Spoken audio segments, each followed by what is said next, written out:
បាទសួស្តីអ្នកនរគ្នានៅក្នុងវីដេអូនេះគឺខ្ញុំនឹងបង្ហាញតាក់ទងទៅនឹងការផលិតមាតិកាប្លង់ការវីដេអូមុនខ្ញុំបានបង្ហាញតាក់ទងការ model ការផលិតមាតិកាប្លង់តែវានៅក្នុង model ប្លង់របស់យើងខ្ញុំសូមបញ្ជាក់ផងដែរថាវាមានចំណុចល្អប្រសើរប្លែកផ្សេងពីគ្នារវាងអ្វីដែលខ្ញុំបានធ្វើមុនហើយជាមួយនឹងវីដេអូដែលខ្ញុំផលិតវីដេអូមួយនេះគឺ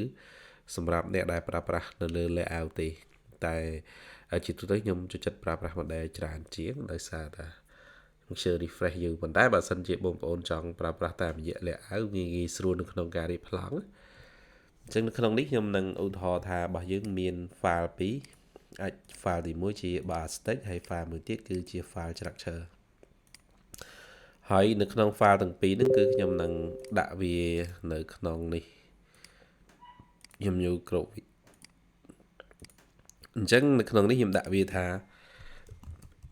stick ចឹងចា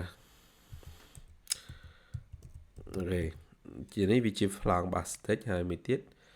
ខ្ញុំរក្សាវាជា flang នេះមួយទៀតចាខ្ញុំដាក់វាជា structure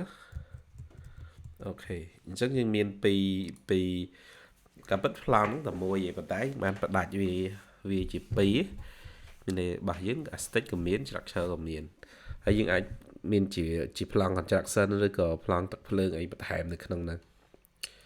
តើមកពេលដែលយើងគូសរួចរាល់ហើយយើងចាប់ផ្ដើមចូលមកក្នុង layout ដើម្បីកំណត់ទី1 layout របស់យើងទី1និយាយពីគេ flang យើងគឺយើងនិយាយពីឧទាហរណ៍ថាខ្ញុំចង់និយាយពី ground floor អញ្ចឹងយើងដាក់វាមកអញ្ចឹង ground floor ហើយselect ទី2របស់យើងដាក់ឧទាហរណ៍ថាជា first floor អញ្ចឹងខ្ញុំដាក់ពីនេះកាលនេះខ្ញុំធ្វើថ្មីអត់ទាន់មានអីទេអញ្ចឹងអ្នកនរគ្នាមិនបាច់ចាំព្រួយបារម្ភទេហ្នឹងហើយដល់ structure ខ្ញុំដាក់វាថានេះខ្ញុំដាក់ថាឧទាហរណ៍ថាហើយ layout ជាងចាស់ layout plan អញ្ចឹងហើយមួយទៀតខ្ញុំដាក់ខ្ញុំយកឧទាហរណ៍ទេហ្នឹងយើង rename វាមកអញ្ចឹងអានេះអ្នកនរគ្នាចេះធ្វើក៏ខ្ញុំធ្វើវាខ្លីដើម្បីមកបញ្យល់ប៉ុន្តែខ្ញុំអត់ចង់ធ្វើវែងទៅបន្តិចបាទ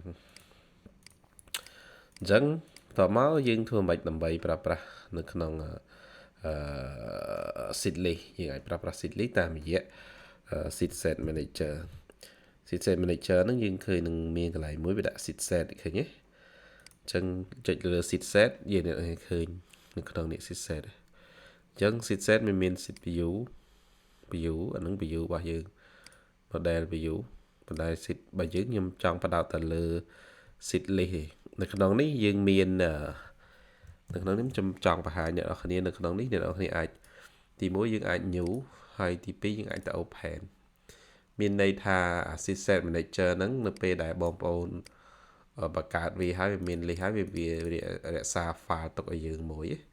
ហើយក្រោយយើងជួនកាលយើងមានច្រើននៅក្នុងយើងអាច open វាមួយតាមគម្រោងរបស់យើងទៅប៉ុន្តែនៅក្នុងនេះខ្ញុំ new seed មកហើយនេះ new seed យើងមិនបាច់ឆ្ងល់ទេអាហ្នឹងយើងដេកវាមកហ្នឹង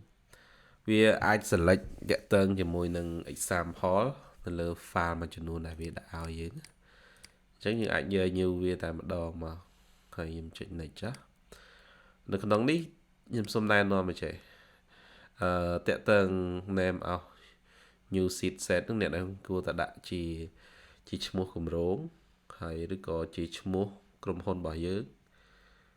ឬក៏ឈ្មោះបច្ចេករបស់យើងក៏បានដែរហ្នឹងណាអញ្ចឹងខ្ញុំគ្រាន់តែដាក់ឧទាហរណ៍ទេអូខេនេះឧទាហរណ៍គម្រោងយើងមានគម្រោងអីគេយើងដាក់វាចូលមកខ្ញុំនិចវាមក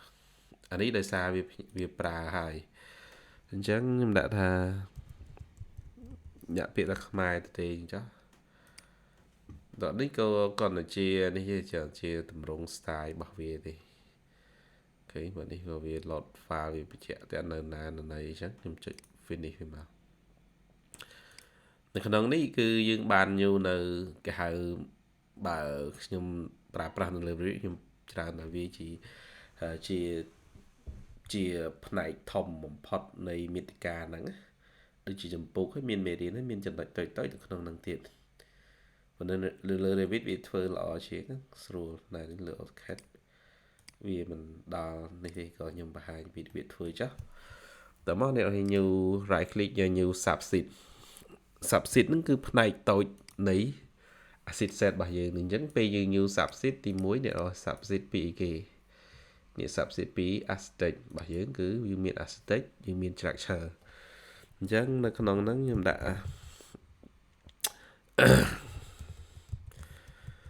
aesthetic ចុះហើយខ្ញុំចុច yes បន្ទាប់នេះយើង right click យកនេះមួយទៀតមកយើង new subset មួយទៀតហើយខ្ញុំដាក់វាថា structure អូខេអញ្ចឹងនៅក្នុង file ពីរនេះខ្ញុំបាន save វាទីតាំងហើយខ្ញុំក៏ចុច save វាសារថ្មីមកដើម្បីវា load ចូលlayout សារថ្មីអញ្ចឹងយើង right click ទៅលើ aesthetic យើងយក import layout as a sheet អញ្ចឹងយើងទៅ browser នេះយើង right click aesthetic យើងដាក់ aesthetic ចូលឃើញទេអញ្ចឹងនៅក្នុងនេះមានអានេះវា available ហ្នឹងគឺវាកំពុងនៅដំណើរការទេអាហ្នឹងអញ្ចឹងបើសិនជាយើងអានេះយើងដក prefix sheet title file ហ្នឹងចាំមើលខ្ញុំដល់នេះអីគេចាំមើលខ្ញុំ create នេះខ្ញុំដក create ចេះសិនចុច import មកឃើញបាទអញ្ចឹងយើង right click យើងយក import layout មួយទៀតយើងយក structure ចូលម្ដងមានន័យថាហ្នឹងខ្ញុំធ្វើវាដំណើរចូលគ្នាអ្នកនរគ្នាអញ្ចឹងឧទាហរណ៍តែចេះឧទាហរណ៍ហ្នឹងខ្ញុំបិទឲ្យខ្ញុំ save វានៅក្នុង sheet set manage ហ្នឹងគឺល្អត្រង់ថានៅពេលដែលអ្នកបើកមកវាមានហ្នឹង double click ទៅអញ្ចឹង file ហ្នឹងវានឹង load មក automatic first floor យើងចុចបើកលើហ្នឹងទៅអញ្ចឹងបាន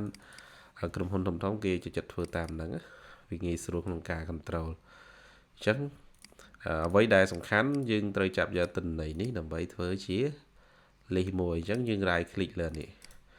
ហើយយើង insert list table ហ្នឹងអញ្ចឹងនៅក្នុងនេះទិន្នន័យវាដំបូងឡើយវាចេះទេតែខ្ញុំចុចកន្លែង show sub header នេះគឺបើសិនជានៅក្នុងគម្រោងបែបយើងធ្វើហ្នឹងវាបែងចែកទៅថា aesthetic វាផ្សេងហើយ structure វាផ្សេងយើងអាច add ជា sub leader របស់វាហើយកន្លែង title text នេះយើងអាចដាក់វាអីគេជា drawing list ឬក៏ sheet list អាហ្នឹងគឺជាឈ្មោះ title នេះដែលខ្ញុំចង់បង្ហាញអូខេខ្ញុំដាក់ជា sheet list ចុះតមកទៀតនៅក្នុងនេះគឺ sheet number ខ្ញុំដាក់ sheet number អូខេហើយអានេះខ្ញុំដាក់ជា sheet name អញ្ចឹងមកបាទនេះគឺជា rename បន្ថែមទេហើយយើងអាច add ឧទាហរណ៍នៅក្នុង sheet name យើងអាច add ឲ្យមានអីទៀតយើងចុចកន្លែងនេះមកអញ្ចឹងយើងអាចរើស sheet description ឬក៏ title another drawing order ឬក៏មានអីបន្ថែមដែលយើងបានបង្កើតវាមកវា load ចូលដូចជាឬក៏ revise number យើង add វាចូលមកអញ្ចឹង revise number នេះកន្លែង data នេះអាហ្នឹងក៏ខ្ញុំឧទាហរណ៍ទេតមកកន្លែងនេះដូចជាអត់មានអីទេកន្លែងនេះមានឲ្យអ្នកនេះធ្វើការគ្រីសកន្លែងនេះខ្ញុំសូនេះខ្ញុំបញ្យល់ហើយនេះដល់បើយើងចង់បាន aesthetic យើងគ្រីស aesthetic មកបើយើងចង់បាន structure គ្រីស structure ចង់បានយើងគ្រីសទាំងអស់មកចុច OK មកអញ្ចឹងក៏ពេលអាហ្នឹងយើងត្រូវរកទីតាំងបង្កើតទីតាំងមួយទៀតសម្រាប់ដាក់តែខ្ញុំដាក់វានៅហ្នឹងទៅអញ្ចឹងនៅក្នុងករណីហ្នឹងអ្នកនរគ្នានឹងឃើញកន្លែងនេះគឺកន្លែងនេះមានឈ្មោះនៅក្នុងនេះទេប៉ុន្តែនៅក្នុងនេះតាក់ទងនឹងលេខរៀងដែលខ្ញុំចង់បញ្យល់តាក់ទងលេខរៀងគឺវាអត់ទាន់ស្គាល់ទេឃើញវាអត់ទាន់ស្គាល់អញ្ចឹងអ្នកនរគ្នាក៏ right click លើអានេះមួយមកយើង right click យើងយក number អញ្ចឹងហ្នឹងយើងដាក់លេខ1ហើយនេះយើងដាក់លេខ2ព្រោះលេខ1លេខ2នេះమనంអាចប្រើប្រាស់ software សម្រាប់ឲ្យវា renumber automatic ក៏បានតែខ្ញុំអត់បានលើកយកមកនិយាយហ្នឹងអញ្ចឹងប៉ុន្តែនៅពេលដែលយើងនេះហើយយើងធ្វើម៉េចឲ្យវា run វា backup វិញអ្នកគេអាច right click លើនេះមកអញ្ចឹងយើង right click យើងរើមើលកន្លែងណាមួយដែលវាដាក់ថា sheet list table ហ្នឹងយើងយកពាក្យ update វាមកអូខេអញ្ចឹងអានេះវានឹង load ចូល automatic បាទនៅក្នុងកន្លឹះមេរៀនថ្ងៃនេះខ្ញុំសូមបង្ហាញប៉ុណ្ណឹងហើយអរគុណអ្នកនរគ្នាដែលអាចទៅរៀនវីដេអូជាច្រើននៅក្នុង YouTube ខ្មែរ Knowledge បាទ